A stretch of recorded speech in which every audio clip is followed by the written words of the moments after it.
Tell us about the movie. Okay, cool. A Peculiar Thud is a short horror thriller film told in real time about a man who wakes up in the middle of the night to a strange knocking at his door.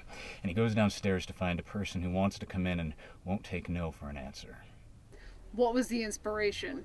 About 4 or 5 years ago, I had somebody break into my house in the middle of the night, shattering the glass and claiming that he lived there.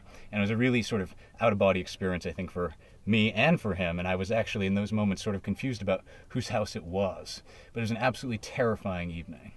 Why should people see it?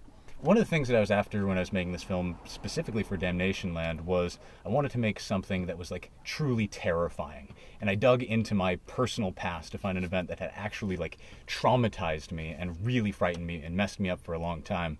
And so I've taken that story and brought it to the screen. Who are you working with?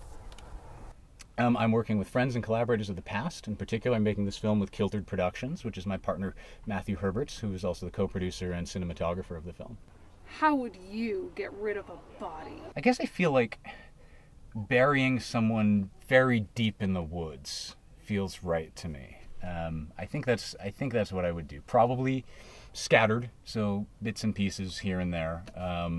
We could put fingers, a couple fingers over here, maybe throw in a toe. Very deep. I think I could make like a weekend out of it. What were you doing when you were 13? When I was 13 years old, I was making my first film, a terrifying, terrifying film called A Face in the Window, starring my mother and my father and my brother and my cousin, and that was what got my career started. So that was it. What is the Citizen Kane of bad movies? The Citizen Kane of bad movies is Tommy Wiseau's The Room, an amazing film made back in 2003 that never gets old no matter how many times you see it. What teaching moments came from your film?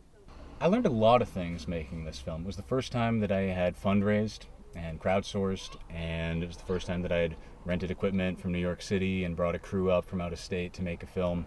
I learned that I could do it, and I learned that I had a good group of people who could work together and pull something like this off again in just 2 days, which is a really tight shoot. So I think like learning that I could do it was a really important thing for me. She's a daughter, she's a devil, she's a decline.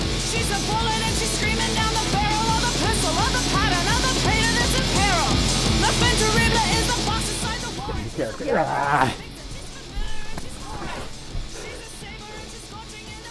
How's that? That was great.